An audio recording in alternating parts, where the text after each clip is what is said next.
നമസ്കാരം. ശ്രീകൃഷ്ണ കഥാമൃതം ഭാഗം 788 788. ഓം ഗം ഗണപതയേ നമ. ഓം സം സരസ്വതേ സ്വാഹ. ഓം ശ്രീ ഗുരുഭ്യോ നമ. ഓം ശ്രീ രംഗനാഥ ശർമ്മണേ നമ. നാരായണ നാരായണ നാരായണ നാരായണ നാരായണ നാരായണ നാരായണ നാരായണ നാരായണ നാരായണ നാരായണ. ഓം ശ്രീകൃഷ്ണാർപ്പണമസ്തു. ഓം ശ്രീകൃഷ്ണായ പരബ്രഹ്മണേ നമ. ഓം ശ്രീകൃഷ്ണായ പരമാത്മനേ നമ. ഹരേ രാമ രാമ രാമ ഹരേ ഹരേ. ഹരേ കൃഷ്ണ കൃഷ്ണ കൃഷ്ണ ഹരേ ഹരേ. ഓം ശ്രീ രുക്മിണി സത്യഭാമ സമേത ശ്രീ ഗോപാലകൃഷ്ണസ്വാമിനേ നമ.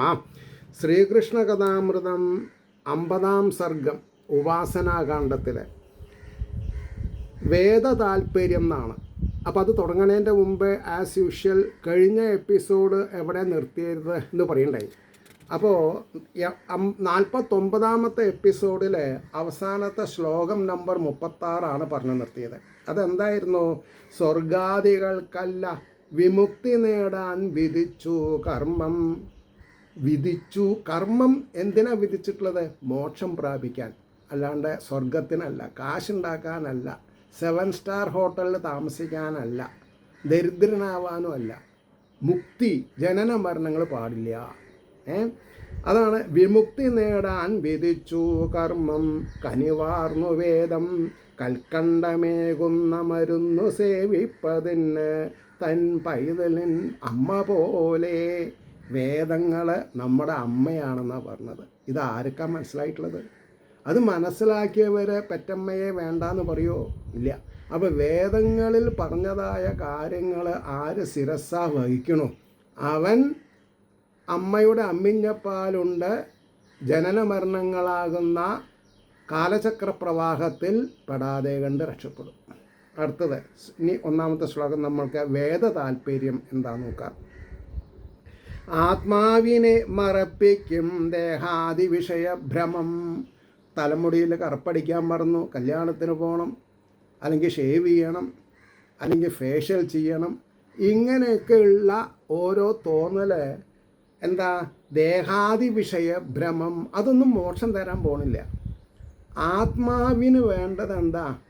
വേദോക്തമായ കാര്യങ്ങൾ അനുസരിക്കുക. അതുകൊണ്ടാണ് പറഞ്ഞത് സ്വതവേ തന്നെ മർത്യന് ജനന തന്നെയുള്ളതാം. ഈ വിഷയഭ്രമം എന്നുള്ളത് ജന്മനാൽ മായ നമ്മളെ ഗ്രസിക്ക കാരണമാണ്. അപ്പോൾ ആ മായയെ ഒഴിവാക്കണമെങ്കിൽ മായയുടെ നാഥനായിരിക്കുന്ന ശ്രീഹരിയിൽ പരമമായ പ്രേമം ഉണ്ടാവണം, ആധ്യാത്മിക പ്രേമം ഉണ്ടാവണം. ശാരീരിക പ്രേമം ഉണ്ടായാൽ TB വരുന്നു ഞാൻ തുറന്നു പറയണം നിങ്ങളുടെ അടുത്ത്. ആകയാൽ അത്തരം കാമമാർഗത്തിൽ തന്നെ കേവലം പാവങ്ങളെ മഹത്തായ വേദം വീണ്ടും ഇറക്കുമോ? അപ്പോൾ വേദത്തിൻ്റെ താല്പര്യം എന്താ? നമ്മളെ സംരക്ഷിക്കുക എന്നുള്ളതാണ്. ആകയാൽ അത്തരം കാമമാർഗത്തിൽ വിടാൻ വേദങ്ങൾ സമ്മതിക്കണില്ല. കാരണം എന്താ? നമ്മുടെ നരകം ഭഗവാൻ ഇഷ്ടമല്ല. അടുത്തത് താല്പര്യം അറിയാതോരോ മീമാംസകർ വിമൂഢരെ. താല്പര്യം, ഈശ്വരൻ്റെ താല്പര്യം, ഈശ്വരൻ്റെ കൃപാകടാക്ഷത്തിൻ്റെ ഗഹനത അറിയാതെ കണ്ട് ഓരോ മീമാംസകർ, അതായത് തൽപര കക്ഷികളെ എന്ന് പറയാം. ഈ മീമാംസകരെന്ന് പറഞ്ഞാൽ തൽപര കക്ഷികളെ. വിമൂഢരെ, വിശേഷപ്പെട്ട മൂഢന്മാരെ സ്വർഗാദിയിൽ മയക്കുന്നു. സ്വർഗം കിട്ടുന്നു പറഞ്ഞ് മയക്കുകയാണ് ചെയ്യണത്. അതാണ് കുട്ടികളില്ലെങ്കിൽ അത് ഈശ്വരൻ്റെ വരദാനാണ് എന്ന് മനസ്സിലാക്കാൻ സാധിക്കാതെ കണ്ട് 501 രൂപയ്ക്ക് ടിക്കറ്റ് എടുത്താൽ സോമയാഗത്തിൻ്റെ പ്രസാദം കഴിച്ചാൽ കുട്ടികളുണ്ടാവും എന്ന് പറഞ്ഞാൽ അത് മീമാംസകരാണ്, സ്വാർത്ഥ താല്പര്യമുള്ളവരാണെന്ന് ഞാൻ പറയാൻ എനിക്ക് വിഷമമില്ല ഇതിൻ്റെ മാർഗത്തിൽ. അതുകൊണ്ട് ഞാൻ യജ്ഞങ്ങൾക്കും യാഗങ്ങൾക്കും എതിരല്ല. പക്ഷേ അതിൻ്റെ അന്തിമ ഫലം എന്തായിരിക്കണം? ഈശ്വരോപാസനയിൽ വ്യക്തികളെ പ്രേരിപ്പിക്കലായിരിക്കണം, അല്ലാണ്ട് കച്ചവടമാവരുത്. പ്രമോഷയോ കാമാവേശത്തിനാൽ പൂവാമ്പലമെന്നോർ പൂവിഡ്ഢികൾ ഇപ്പോൾ എല്ലാവർക്കും എന്താണ് പറയുക, പൂച്ചെടികൾ വാങ്ങാൻ വലിയൊരു താല്പര്യമുള്ള കാലമാണ്. അവരാരാന്നാ പറഞ്ഞത്? വിഡ്ഢികളാണ്. കാരണം എന്താ? കായ്കളില്ലാതെ കണ്ട് പൂവുണ്ടായിട്ട് എന്താ കാര്യം? അതെന്നെ മനസ്സിലുള്ളത് കാരണമാണ് പല സ്ത്രീകളും പ്രസവിക്കാതെ കണ്ടിരിക്കുന്നത്. അവർക്ക് പൂവുണ്ടായാൽ മതി, കായ വേണ്ട എന്ന് പറഞ്ഞാൽ ശാരീരിക ആവേശം തീർത്താൽ മതി, പ്രജകൾ വേണ്ടെന്നർത്ഥം. കാമാവേശത്തിനാൽ പൂവാമ്പലമെന്നോർപ്പൂ വിഡ്ഢികൾ, ചൂടും പുകയും ആർന്നേതും അറിയുന്നീല വാസ്തവം. ചൂടും പുകയും ചൂടും പുകയും ആർന്നേ ഏതും അറിയുന്നീല വാസ്തവം. ഇല്ലേ? ഇപ്പം വീട്ടിൽ ഗണപതി ഹോമം കഴിക്കുകയാണ്, 1 കോടി 1.5 കോടി രൂപ ചിലവാക്കിയിട്ടാവും. അപ്പോൾ പറയും നിലത്ത് ഹോമം ചെയ്യണ്ട, ഇരുമ്പിൻ്റെ ഹോമപാത്രം കിട്ടും 4 കാലുമ്പിൽ നിൽക്കുന്നത്. അപ്പോൾ നിലം കേട് വരുന്നത് തിരുമേനി, ഹോമം നിർബന്ധമാണ് ഇനി. അങ്ങനെ ഈ ഹോമകുണ്ടത്തിൽ നെയ്യൊക്കെ ഒഴിക്കുമ്പോഴേക്കും കുറച്ച് പുക വരും. അപ്പോഴേക്കും കാണാൻ ഇതിന് ഉടമസ്ഥന്മാർ ബാൽക്കണിയിലത്തെ വാതിലടച്ച് ബാൽക്കണിയിൽ പോയി നിൽക്കും. കാരണം എന്താ? അവർക്ക് കണ്ണിൽ വെള്ളം വരുന്നത് ഇഷ്ടമല്ല. അതായത് ഈ ഹോമത്തിൻ്റെ പ്രസക്തി അവർക്ക് അറിയണില്ല, എന്നാൽ കേട്ടിട്ടുണ്ട്. കാശ് ചിലവാക്കാൻ തയ്യാറാണ്. ആ ഹോമാഗ്നി അനുഭവിക്കാനുള്ള ഭാഗ്യം അവർക്കില്ല. അതേമാതിരി നന്നായിട്ട് പടക്കം പൊട്ടുമ്പോൾ ആകാശത്ത് ഗുണ്ടും മമ്മുട്ടും പൊട്ടും, പക്ഷേ പടക്കം പൊട്ടുന്നത് കാണില്ല. കാരണം എന്താ? അത്രയും പുകയാണ്. അപ്പോൾ ആ പടക്കം ഇല്ലാണ്ട് ആരും പൂരത്തിന് പോവില്ല. അങ്ങനെ ആക്കി. ഏതെങ്കിലും ആൾക്കാർ പൂരത്തിന് പോയിട്ട് ആ ദേവീദേവന്മാരെ തൊഴുതായിട്ട് കാണാറില്ല. അതാ ഞാൻ പറയാൻ കാരണം. അപ്പോൾ വിശ്വാത്മാവ് എന്നെയല്ല വിചാരിപ്പതു കേവലം. വിശ്വാത്മാവാം എന്നെ അല്ല വിചാരിപ്പതു കേവലം. ആരും എന്നെ സ്വീകരിക്കണില്ല എന്നാണ് ഭഗവാൻ പറഞ്ഞത്. ഞാൻ നിങ്ങളുടെ ഹൃദയകമലത്തിൽ ഉണ്ടായിട്ടും നിങ്ങൾ 200 250 കിലോമീറ്റർ ദൂരെ പോയിട്ട് വഴിപാടുകൾ ചെയ്യുകയാണ്. ഞാൻ നിങ്ങളുടെ ഹൃദയപത്മത്തിലല്ല ഉള്ളത്. നിങ്ങൾ എവിടെ ഉണ്ട്? അവിടെ ഞാനുണ്ടല്ലോ. പിന്നെ നിങ്ങൾ വേറൊരു ഒബ്ജക്റ്റിനെ എന്തിനാണ് പൂജിക്കണത്? അതിനെ കാണാൻ എന്തിനാ കാശ് കൊടുക്കണത്? അതിനെ കാണാൻ എന്തിനാ ക്യൂ നിൽക്കണത്? അപ്പോൾ ഭാഗവതം അരുളി ചെയ്യുന്ന കാര്യങ്ങളൊക്കെ സ്വന്തം ലാഭത്തിന് വേണ്ടിയിട്ട് അശ്ലീയത്ത് പറഞ്ഞ് മനസ്സിലാക്കണില്ല. ഭാഗവതത്തിൻ്റെ അർത്ഥം പറഞ്ഞു കൊടുത്താൽ മതി, അത് ചെയ്യില്ല. ആ ഹോമം ചെയ്യൂ, ഈ ഹോമം ചെയ്യൂ. അപ്പോൾ കോഴിക്കോട് കൊളത്തൂർ ആശ്രമ മഠാധിപതി പറയുണ്ടായി ഒരു യൂട്യൂബ് പ്രഭാഷണത്തിൽ, ഇന്ന് കച്ചവടമാണ് നടക്കുന്നത് എന്ന്. പലവരുടെയും വീട്ടിൽ നിന്ന് ഒരു ചിരട്ട മണ്ണ് കൊണ്ടുവരാൻ പറഞ്ഞ് അതിനെ പൂജിച്ച് അതിനെ കഷ്ണമാക്കി നുറുക്കി അവർക്ക് തന്നെ കൊടുത്ത് 100 200 രൂപ ദക്ഷിണ വാങ്ങണത് ക്രയവിക്രയല്ലേ?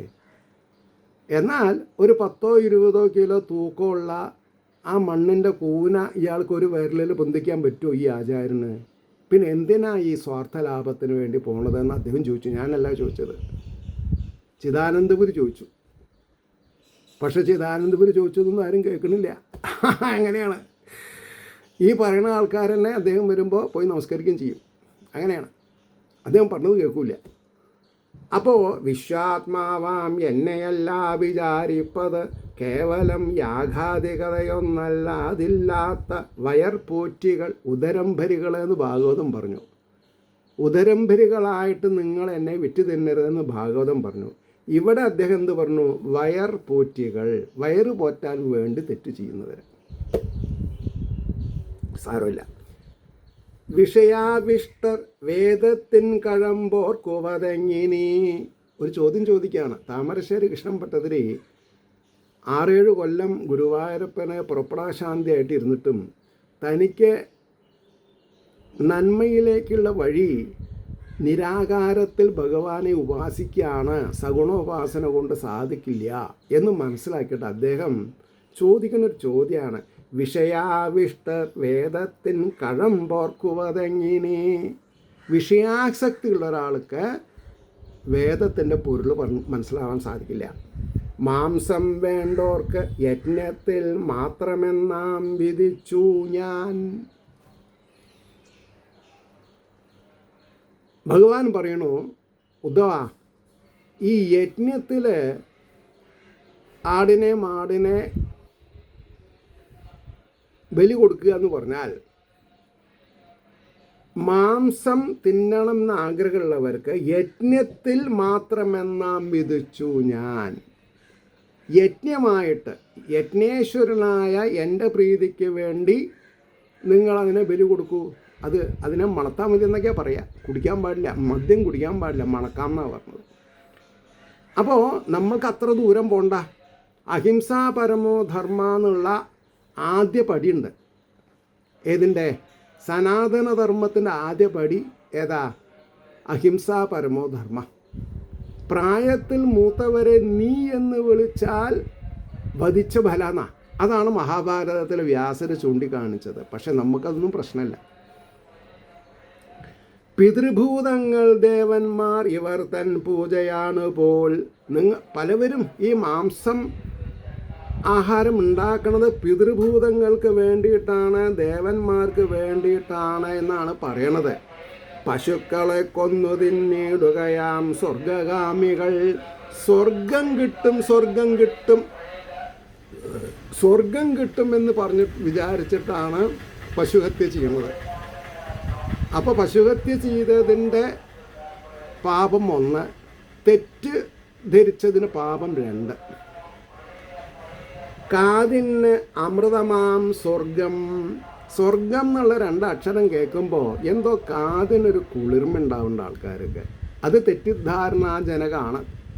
വളരെയധികം കഷ്ടപ്പെട്ട് സ്വർഗത്തിലെത്തിയാൽ എത്ര പുണ്യം ചെയ്തു ആ പുണ്യം തീരുന്നത് വരെ സ്വർഗത്തിലിരിക്കാൻ പറ്റുള്ളൂ. അത് കഴിഞ്ഞാൽ പിന്നെയും ഭൂമിയിലേക്ക് വരണം, പിന്നെയും രാജാവാവണം, ചക്രവർത്തി ആവണം, യജ്ഞങ്ങൾ യാഗങ്ങൾ ചെയ്യണം, പിന്നെയും സ്വർഗം കിട്ടും. പക്ഷേ ഒരു സംശുദ്ധമായ ഭക്തിയുടെ ഉടമസ്ഥന് സ്വർണ്ണത്തേര് വരികയാണ്, വിമാനം വരികയാണ്, വിഷ്ണുപാർഷദന്മാർ വന്നിട്ട് കൊണ്ടുപോവുകയാണ്. അതാണോ ഭേദം? ഇതാണോ ഭേദം? വിഷ്ണുപാർഷദന്മാർ വന്ന് സ്വർഗത്തിലേക്കല്ല വൈകുണ്ഠത്തിലേക്ക് കൊണ്ടുപോകുന്നതാണോ, അതോ ചക്രവർത്തിയായിട്ട് ഇരുന്ന് യജ്ഞങ്ങളും യാഗങ്ങളും ചെയ്ത് പശുഹത്യ ചെയ്ത് സ്വർഗം കിട്ടുന്നതാണോ അഭികാമ്യം? അതാണ് ചോദ്യം. അപ്പോൾ കാതിന്നമൃതമാം സ്വർഗം സ്വപ്നതുല്യം കൊതിച്ചതിൽ വേണ്ടാതെ ചിലവാക്കുന്നു വെറും കച്ചവടമോർക്കുകിൽ. വെറും കച്ചവടം. അത് ആശാരിക്ക് കാശ്, മണ്ണാന് കാശ്, കൊശവന് കാശ്, പാലിന്, തൈരിന്, നെയ്യിന്, പിന്നെ ഋത്വിക്കുകൾക്ക്, പന്തലുകാരന്. ആ കാശൊക്കെ മതി ഒരു 10 100 പിന്നെ ഭാഗവതാഖ്യാനം വാങ്ങിയിട്ട് സരസന്മാർക്ക് വായിക്കാൻ കൊടുക്കുക. എന്നാലോ അവർ രക്ഷപ്പെടും. അപ്പോൾ കാതിന്നമൃതമാം സ്വർഗം സ്വപ്നതുല്യം കൊതിച്ചതിൽ വേണ്ടാതെ ചിലവാക്കുന്നു വെറും കച്ചവടം ഓർക്കുകിൽ. വിഷയേശ്ചുക്കളായുള്ളോരിന്ദ്രാദികളെ എന്നിയെ വിഷയാതീതനാം എന്നെ സേവിക്കാ വേണ്ട മാതിരി. അതായത് വിഷയേശ്ചുക്കൾ സ്വർഗതുല്യം ഇന്ദ്രനെ പോലെ ആവണം. ന ഇതം മമ, ഇത് എനിക്ക് വേണ്ടിയിട്ടല്ല, ഇത് ഇന്ദ്രന് വേണ്ടിയിട്ടാണ് എന്ന് പൂജ ചെയ്യുന്ന ആൾക്കാർ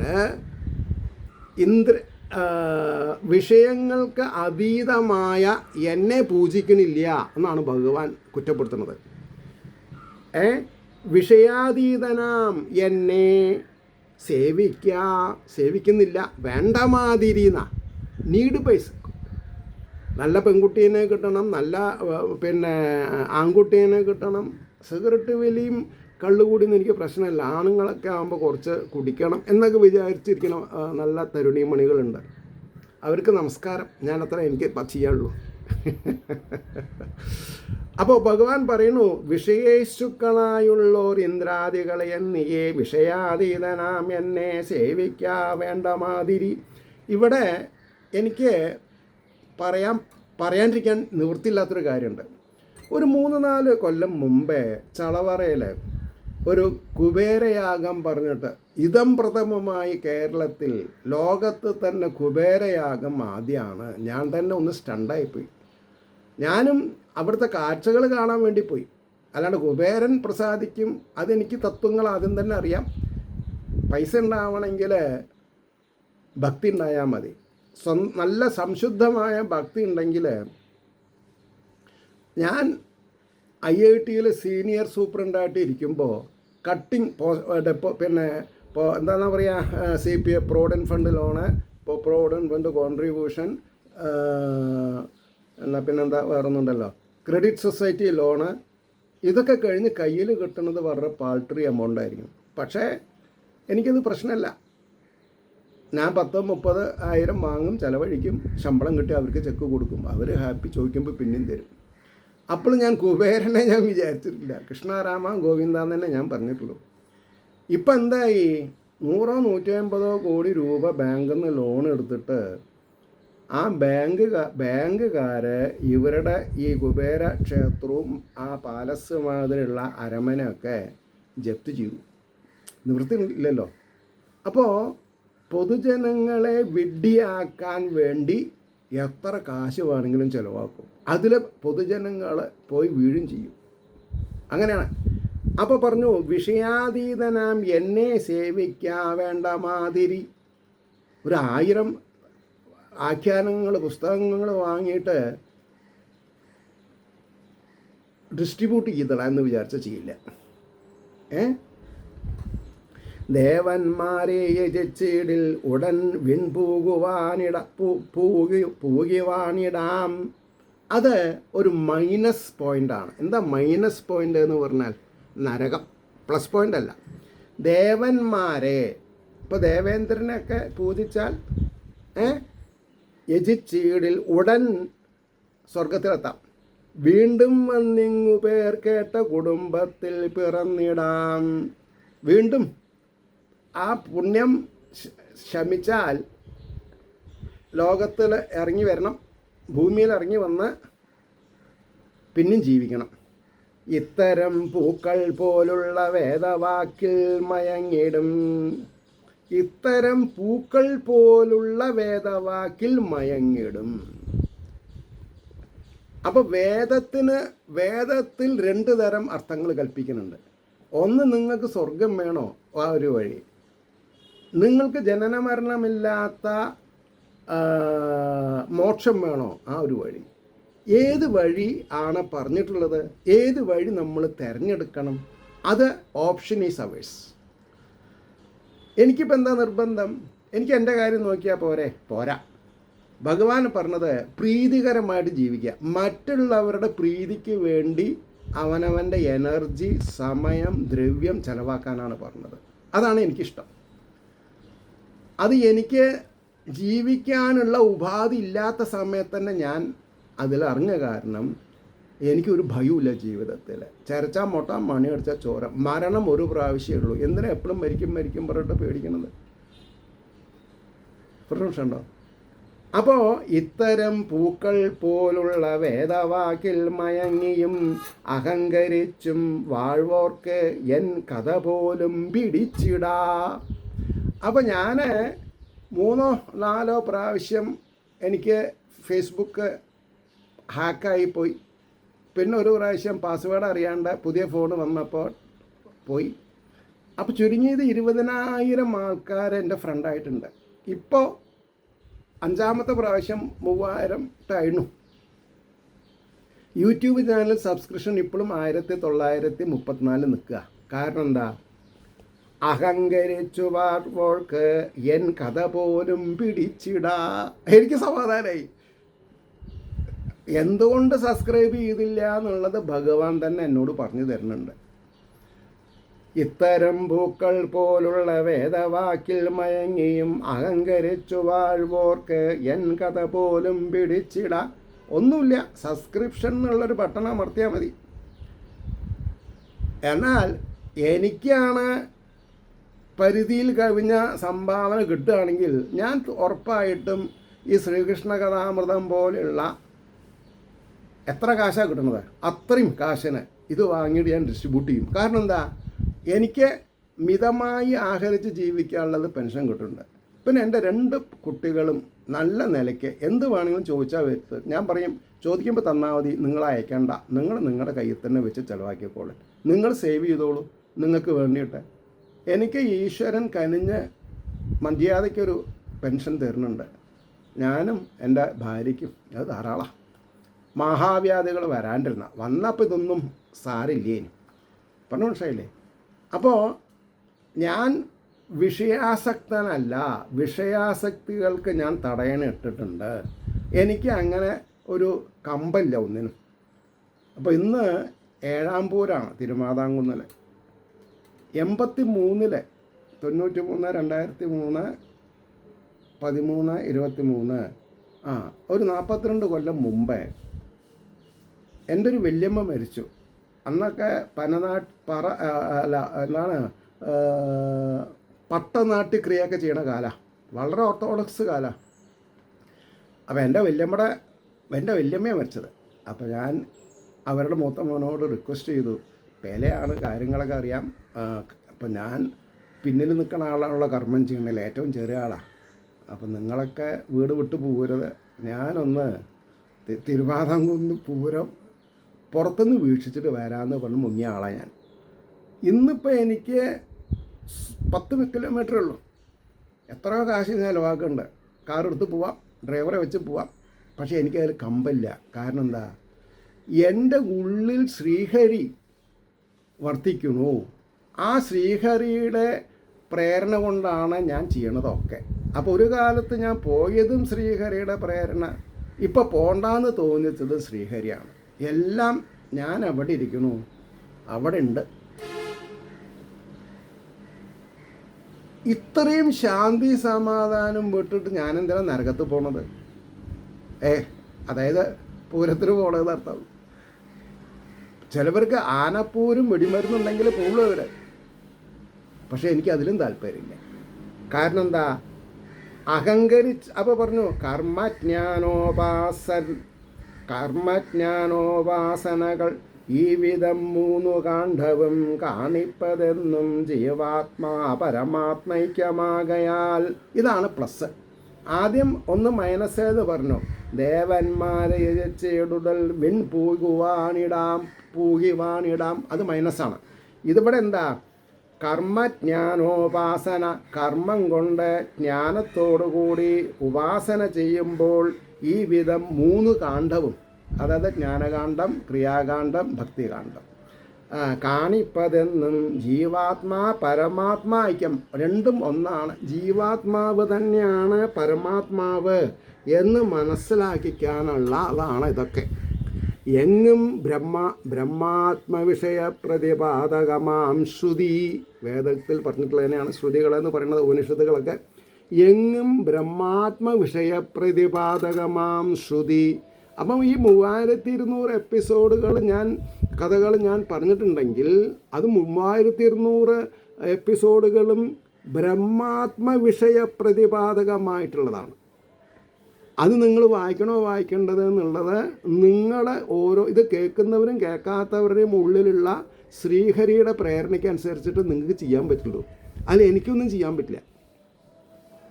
പക്ഷേ കർമ്മം ചെയ്യുക നമ്മുടെ ലക്ഷ്യം, കർമ്മഫലം തരുന്നത് ഈശ്വരനല്ലോ. അതാണ് ഞാൻ ചെയ്തുകൊണ്ടിരിക്കുന്നത്. ഈശ്വരൻ എനിക്ക് എടുത്ത പൊന്താത്ത ഫലങ്ങൾ തന്നിട്ടുമുണ്ട്. ഞാൻ അതിൽ ഭയങ്കര സാറ്റിസ്ഫൈഡാണ്. പറഞ്ഞു ശൈലേ, അതുകൊണ്ടാണ് പറഞ്ഞത്.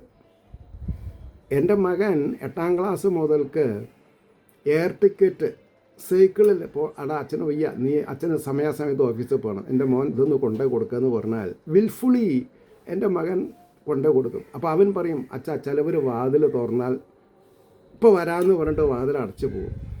ദുർലഭം ചില ആൾക്കാർ കടന്നിരിക്കുമെന്ന് പറയുന്ന ആൾക്കാരുണ്ട്. വേറെ ചില ആൾക്കാർ ടിക്കറ്റ് വാങ്ങാൻ വരുമ്പോൾ തന്നെ ഞാനാണെന്ന് മനസ്സിലാക്കിയിട്ട് ചോക്ലേറ്റായിട്ട് വരുന്ന ആൾക്കാരുണ്ട്. അതിലും കുറച്ച് ട്രാൻസ്പെറൻ്റ് ആയിട്ടുള്ള ആൾക്കാരുണ്ട്. സോഫ്റ്റ് ഡ്രിങ്ക്സ് പീക്കെ ജാവോ, പെപ്സി പീക്കെ ജാവോ എന്ന് പറഞ്ഞ ആൾക്കാരുണ്ട്. അപ്പോൾ അവൻ 8-ാം ക്ലാസ്സിലാണ്. പക്ഷെ അച്ഛൻ എന്തിനു വേണ്ടിയിട്ടാണ് ഇങ്ങനെയൊക്കെ ചെയ്യണതെന്ന് അവന് നന്നായിട്ട് അറിയാം.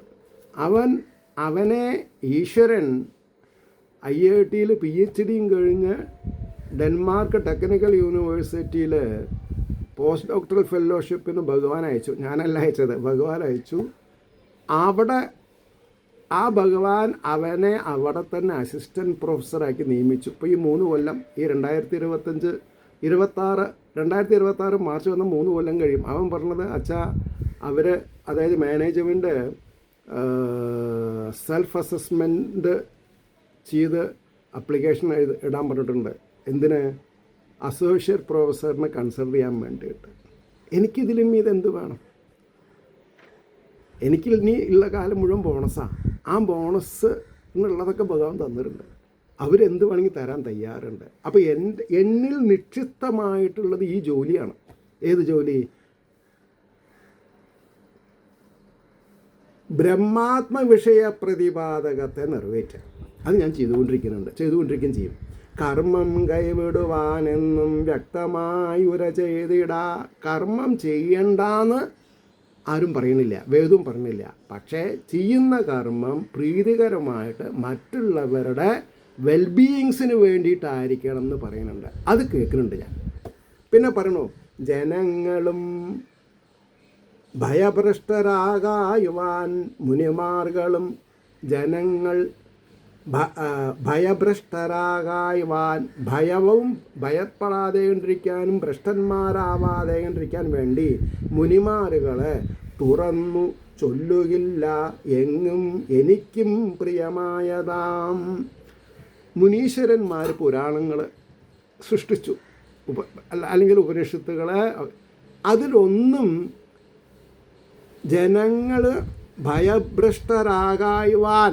ആകാതെ ഇരിക്കാൻ മുനിമാർകളെ തുറന്നു ചൊല്ലുകയില്ല എങ്ങും. ഒന്നും തുറന്ന് പറയില്ല, പറയാണ്ട് പറയും. അത് മനസ്സിലാക്കേണ്ടത് നമ്മളാണ്. ഈ ഒരു എന്താണ് പറയുക, പിന്നെ സത്യവാചകം നമ്മൾ കൈവിടരുത്. അതായത് ഈ ഉപാസനാകാന്ഡത്തിൽ 1102 പേജിൽ പറയണൊരു കാര്യമുണ്ട്. അപ്പോൾ ഭഗവാനും മുനികളും പറയില്ലെങ്കിൽ ദേവജ്ഞന്മാരെന്ന് പറയുന്ന ഗണികന്മാരെങ്ങനെ പറയുക? എങ്ങനെ പറയാൻ സാധിക്കുക അവർക്ക്? പ്രശ്നമുണ്ടോ? ഞാൻ അവരെ വിത്ത് ഡ്യൂ റെസ്പെക്റ്റ്, അവരെ ഞാൻ പിന്നെ തഴയെ അവരെ ചെറുതാക്കി കാണിക്കുമല്ല. ഋഷീശ്വരന്മാരും ഈശ്വരനും കൂടി പറയണു, നിങ്ങൾ കുറച്ച് ബുദ്ധിമുട്ടാതെ കണ്ട് എൻ്റെ വാക്കുകളെ നിങ്ങൾക്ക് മനസ്സിലാക്കാൻ സാധിക്കില്ല. ഇന്നലെ ഞാൻ ശ്രീകൃഷ്ണ കഥാമൃതം രാത്രി 8 മിനിറ്റ് പറഞ്ഞു. അപ്പോഴേക്കും വല്ലാണ്ട് കൊട്ടുവായിടാൻ തുടങ്ങിയപ്പോൾ ഞാൻ നിർത്തി.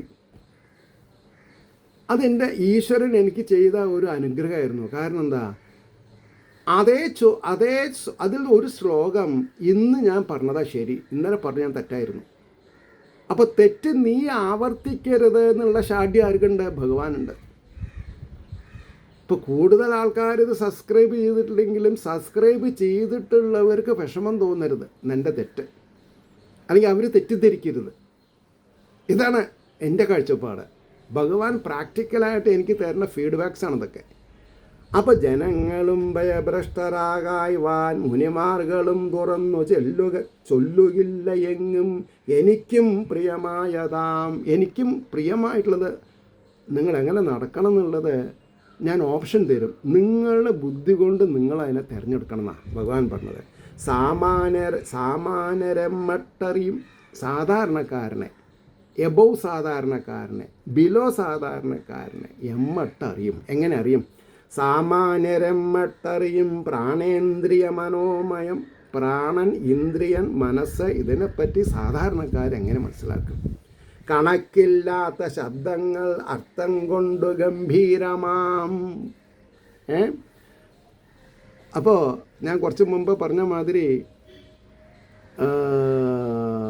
കൊളത്തൂർ ആശ്രമാധിപൻ പറയുണ്ടായി, ഈ നരസിംഹാവതാരത്തിന് ഒച്ചയിട്ട് സംസാരിക്കണതും ശ്ലോകം ചൊല്ലണതും, അതേമാതിരി രുക്മിണി സ്വയംവരത്തിനെ പറ്റി നഖശികാന്തം വിമർശിച്ചിട്ടുണ്ട് അദ്ദേഹം. ശരിയാണത്.